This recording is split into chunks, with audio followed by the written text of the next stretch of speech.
2 جنوری کا دن جب بھی آتا ہے مسلمانوں کے زخم ہرے کر دیتا ہے۔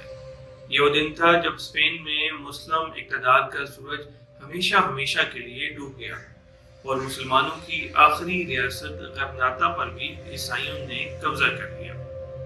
اس واقعے کو سقوط غرناطہ کے نام سے بھی یاد کیا جاتا ہے کیونکہ تاریخ اسلام کا ایک انتہائی المناک باب ہے۔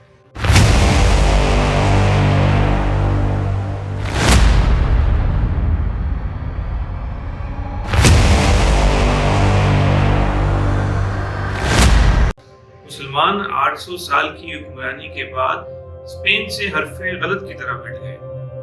آج سقوط غرناطہ کو تقریباً 530 سال مکمل ہو گئے ہیں۔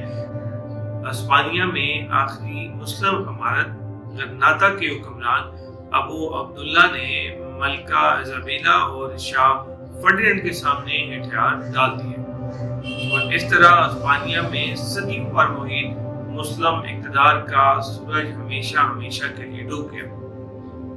معاہدے کے تحت مسلمانوں کو مکمل مذہبی آزادی کی یقین دہانی کرائی گئی، مگر مسیحی حکمران زیادہ عرصے تک اپنے وعدے پر قائم نہ رہ سکے اور یہودیوں اور مسلمانوں کو اسپانیہ سے بے دخل کر دیا گیا۔ مسلمانوں کو اپنا مذہب چھوڑنے پر مجبور کیا جاتا اور جو انکار کرتے انہیں جلا وطن کر دیا جاتا۔ جس چیز کی حفاظت تم مردوں کی طرح نہیں کر سکے، اس کے چھن جانے پر عورتوں کی طرح آنسو بہانے کا کیا فائدہ؟ یہ وہ تاریخی الفاظ ہیں جو مسلم اسپانیہ کے آخری حکمران ابو عبداللہ کی والدہ نے اسے اس وقت کہے جب وہ غرناطہ کی چابیاں مسیحی حکمرانوں کے حوالے کر کے ہمیشہ کے لیے غرناطہ سے جلا وطن ہو رہا تھا۔ اس نے جب آخری نگاہ اپنے آباء و اجداد کے ورثے پر ڈالی تو اس کی آنکھیں ڈبڈبا گئیں۔ اس مقام پر جہاں ابو عبداللہ کی آہ نکلی، مسیحیوں نے مسلمانوں کی شکست کی علامت کے طور پر محفوظ کر لیا اور آج اسے مور کی آخری آہ کے نام سے جانا جاتا ہے۔ خیال رہے کہ یورپی تاریخ دان اندلس کے مسلمانوں کے لیے مور کا لفظ استعمال کرتے ہیں۔ ابو عبداللہ اندلس کی آخری مسلم ریاست غرناطہ کا وہ بدبخت حکمران تھا جس نے عین اس وقت اپنے والد ابو الحسن اور چچا محمد بن سعد الزاغل کے خلاف علم بغاوت بلند کر دیا جب وہ اندلس میں مسیحیوں کے مشترکہ لشکر سے مسلمانوں کی بقا کی آخری لڑائی لڑ رہے تھے۔ 1469 کے اندلس کے سیاسی منظرنامے پر ایک نگاہ ڈالتے ہوئے اس داستان کے آخری باب کی طرف چلتے ہیں، جس کا آغاز تقریباً 800 سال قبل جبل طارق یا جبرالٹر کے ساحل پر طارق بن زیاد نے مسیحی گارد شہنشاہ راڈرک کو عبرتناک شکست دے کر کیا تھا۔ موسیٰ بن نصیر اور طارق بن زیاد نے جلدی اسپانیہ سے مسیحیوں کی حکومت کا خاتمہ کر دیا اور اس طرح اسپانیہ دمشق کی خلافت کے زیر نگیں آ گیا۔ دمشق کے انقلاب کے بعد اسلامی خلافت بغداد منتقل ہو گئی اور اندلس کی حکمرانی اموی شہزادے عبد الرحمن کو مل گئی۔ وقت گزرتا گیا اور اندلس کی حکومتیں بدلتی رہیں۔ مسلمان اندلس میں مضبوط اور مستحکم ہوتے چلے گئے۔ آہستہ اندلس عالم اسلام کا علم و ہنر کا مرکز بن گیا۔ دور عروج میں اندلس نے ابن بیدار، ابن رشد، ابن باجہ اور الفارابی جیسے ہزاروں علماء اور فضلاء پیدا کیے۔ پھر وقت نے پلٹا کھایا اور اندلس کے مسلمانوں کا زوال شروع ہوا۔ اس دوران قدرت نے یوسف بن تاشفین کی صورت میں اندلس کے مسلمانوں کو سنبھلنے کا بہترین موقع دیا، مگر ان کے نصیب میں زوال لکھ دیا گیا تھا۔ عبد الرحمن کی عظیم سلطنت ٹکڑے ہونا شروع ہو گئی۔ سرکستہ، کشتالیہ، الشبیلہ اور کرتوا جیسے عظیم علم و ہنر کے مرکز مسلمانوں کے ہاتھ سے نکلنا شروع ہو گئے۔ اراگون اور کشتالہ کی مضبوط مسیحی مملکتیں وجود میں آ گئیں۔ اراگون کی حکمرانی ایزابیلا نامی ملکہ کے پاس تھی، جو تاریخ میں ملکہ ایزابیلا کے نام سے مشہور ہوئی۔ یہ وہی ملکہ ہے جس کی تحریک پر کولمبس نے اپنی بحری مہم شروع کی تھی، اور دوسری طرف کستلا کا شاہ فرڈیننڈ نامی متعصب مسیحی شخص تھا۔ یہ دونوں حکمران شدت پسند اور مسلمان دشمن تھے۔ یہ دونوں اندلس سے مسلمانوں کا مکمل خاتمہ چاہتے تھے۔ اسی مشترکہ مفاد کے تحت ان دونوں حکمرانوں نے 1469 میں اراگون اور کستلا کی ریاستوں کو باہم مدغم کر لیا اور آپس میں شادی کر لی۔ 1469 تک اندلس کے مسلمان غرناطہ کی ریاست تک محدود ہو کر رہ گئے۔ سارا اندلس ان کے ہاتھ سے نکل چکا تھا۔ مسلمان اندلس بھر سے سمٹ کر غرناطہ میں اپنی بقا کی لڑائی میں مصروف تھے۔ غرناطہ کا موجودہ حکمران ایک نڈر اور قابل شخص محمد بن یوسف تھا۔ اہل اندلس کو ایک طویل عرصے کے بعد ایک لائق حکمران نصیب ہوا اور لوگ اسے اپنا نجات دہندہ تصور کرنے لگے۔ اہل اندلس کو ایک طویل عرصے کے بعد ایک لائق حکمران نصیب ہوا اور لوگ اسے اپنا نجات دہندہ تصور کرنے لگے۔ محمد بن یوسف سے مسلمانوں کی توقعات کا اندازہ اس بات سے لگایا جا سکتا ہے کہ محمد بن یوسف کا بھائی محمد بن سعد زاغل مالکا کے علاقے کا حکمران تھا، اور جب اس نے یہ محسوس کیا کہ مسیحی ان دونوں بھائیوں میں پھوٹ دلوانا چاہتے ہیں تو الزاغل فوراً غرناطہ پہنچا اور اس نے مالکا کے تخت سے دستبرداری اختیار کرتے ہوئے اپنے بھائی کے ہاتھ پہ بیعت کر لی۔ اس طرح ابو الحسن مزید طاقتور ہو گیا، اور جب فرڈیننڈ نے ابو الحسن سے خراج طلب کیا تو اس نے وہ تاریخی جواب دیا جو ہمیشہ کے لیے تاریخ میں محفوظ ہو گیا۔ ابو الحسن نے کہا، غرناطہ کے ٹکسال میں مسیحیوں کو دینے کے لیے سکوں کی بجائے اب فولاد کی وہ تلواریں تیار ہوتی ہیں جو ان کی گردنیں اتار سکیں۔ یہ جواب سن کر فرڈیننڈ اور ازابیلا سکتے میں آ گئے۔ اس وقت کشتالہ اور اراگون کی باہمی ریاست کا رقبہ 1.25 لاکھ مربع میل کے لگ بھگ تھا، جبکہ غرناطہ کی ریاست کا رقبہ سمٹا کر صرف 4000 مربع میل رہ گیا تھا، اور یہ مختصر سا رقبہ بھی مسیحیوں کی نظر میں کھٹک رہا تھا۔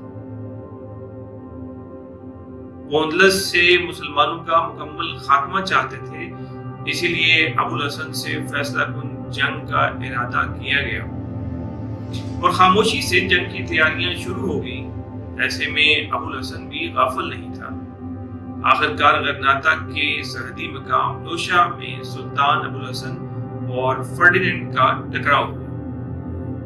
اہل غرناطہ قوت اور عدد دونوں اعتبار سے مسیحیوں کے مشترکہ افواج کے مقابلے میں کمزور تھے، مگر ان کو یہ بھی علم تھا کہ اندلس میں ان کے پاس یہی آخری خطہ اراضی رہ گیا ہے۔ اس کے دفاع کے لیے اہل غرناطہ نے سر دھڑ کی بازی لگا دی۔ آخرکار لوشا کے میدان میں طارق بن زیاد کی یاد تازہ کرتے ہوئے ابو الحسن نے فرڈیننڈ کو شکست فاش سے دوچار کیا۔ ابھی ابو الحسن لوشا کے میدان میں ہی تھا کہ غرناطہ میں اس کے ولی عہد ابو عبداللہ نے بغاوت کر دی اور غرناطہ کے تخت کا مالک بن بیٹھا۔ مسیحیوں سے جہاد میں مشغول مسلمانوں کے لیے یہ ایک خطرناک اطلاع تھی۔ لوشا کی فتح کے بعد وہ ابو الحسن کی سربراہی میں اندلس میں مسلمانوں کی نشاط ثانیہ کا خواب دیکھ رہے تھے۔ ابو عبداللہ کی بغاوت کے بعد ان کے ہوش اڑ گئے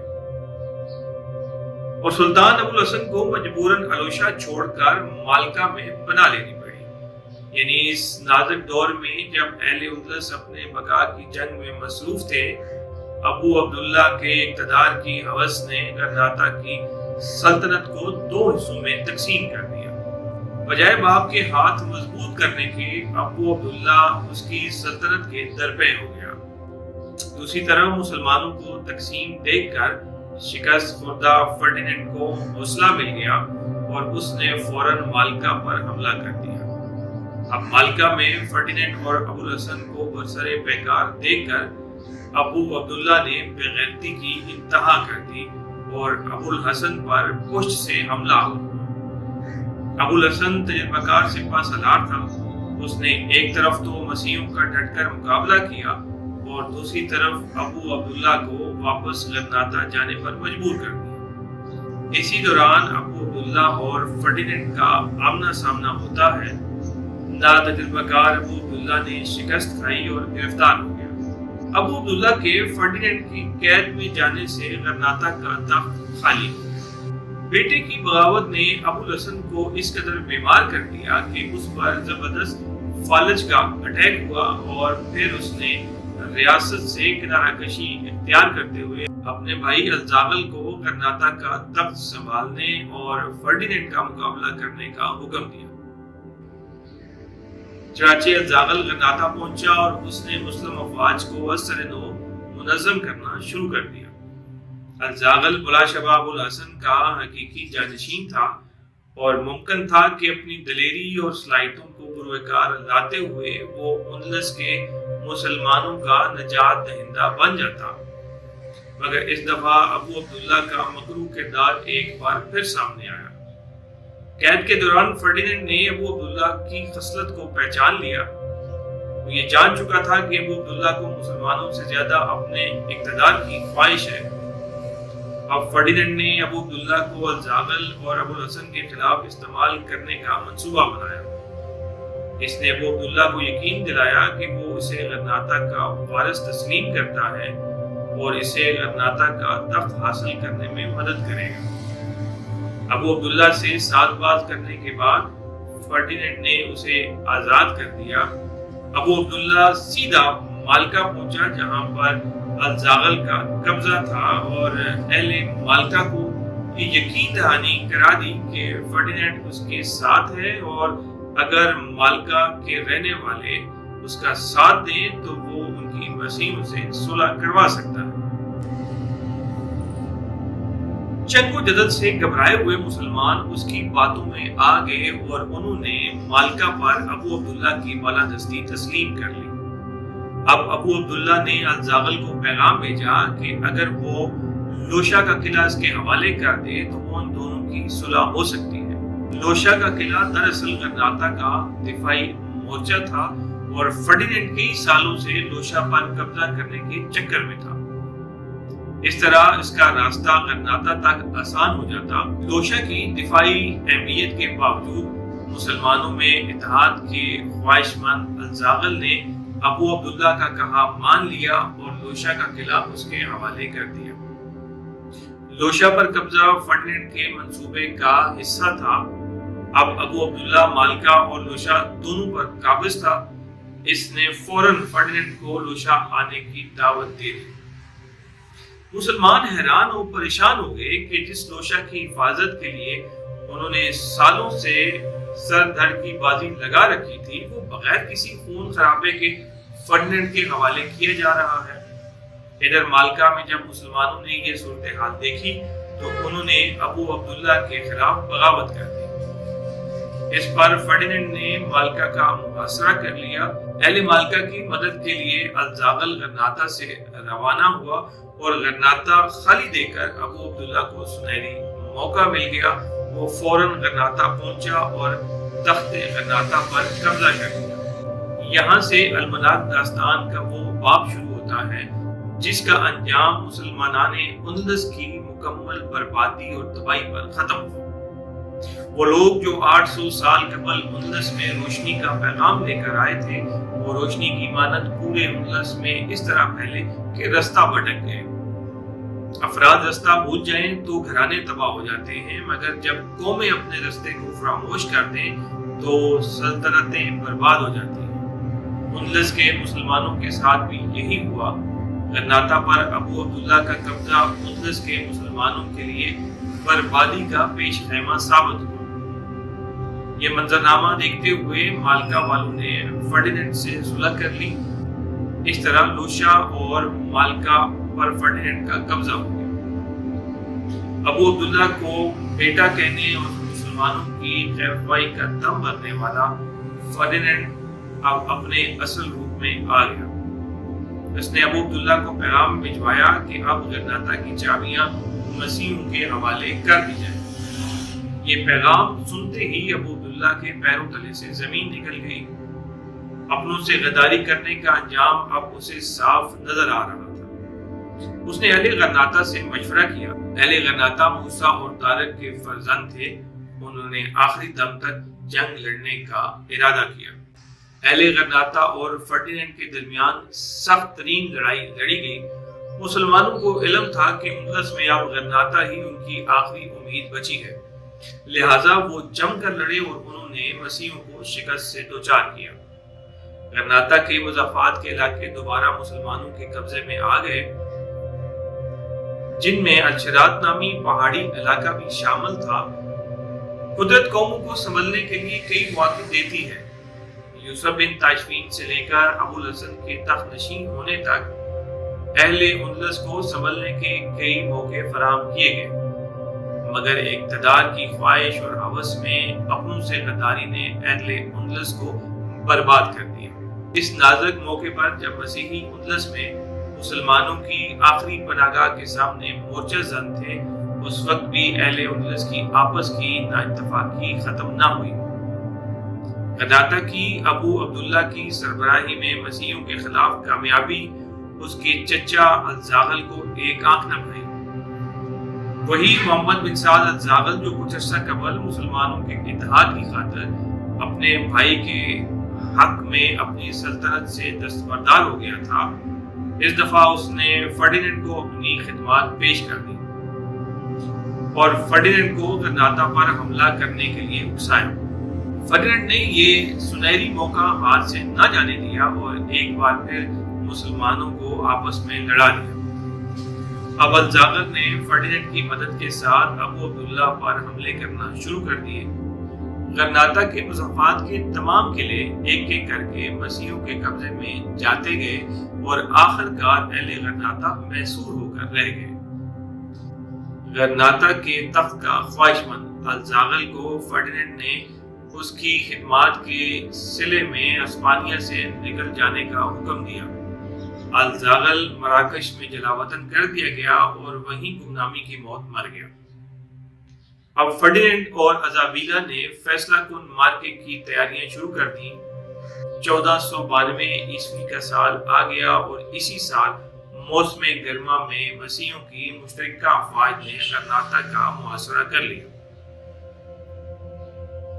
غرناطہ کے شمال میں پہاڑی سلسلہ تھا اور محاصرے کے دوران اہل غرناطہ کو مدد ملتی رہتی، مگر سردیاں شروع ہوتے ہی پہاڑوں پر برف باری شروع ہو گئی اور غرناطہ کو کمک ملنا بند ہو گئی۔ شہر میں کھانے پینے کی اشیاء کی قلت ہو گئی۔ ابو عبداللہ ذہنی طور پر شکست قبول کر چکا تھا اور اس کے اکثر امراء فرڈینینڈ سے صلح کا معاہدہ کرنا چاہتے تھے۔ امراء سلطنت سازش میں مصروف ہو گئے اور پس پردہ مسیحیوں سے رابطے قائم کرنا شروع کر دیے۔ ان سازشی عناصر کا سرنام وزیر اعظم غرناطہ ابو القاسم تھا۔ فرڈینینڈ نے غرناطہ پر قبضے کی صورت میں اسے ایک اہم عہدہ دینے کا لالچ دیا۔ آخر کار وہ تاریخی دن آ گیا جسے آج تک تاریخ اسلام کا طالب علم سیاہ دن سے تعبیر کرتا ہے۔ 2 جنوری 1492 عیسوی غرناطہ کی چابیاں ابو عبداللہ نے اپنے ہاتھوں سے فرڈینینڈ اور ازابیلا کو پیش کر دی۔ پادری اعظم نے قصر الحمرا پر لہراتا صدیوں پرانا پرچم اسلامی اتار کر صلیب کو نصب کر دیا اور اس کے ساتھ ہی اندلس میں مسلمانوں کا 800 سالہ حکمرانی کا سورج غروب ہو گیا۔ یوں ایک غدار اور بزدل حکمران ابو عبداللہ کی شامت اعمال کا نتیجہ اہل اندلس کو دیکھنا پڑا۔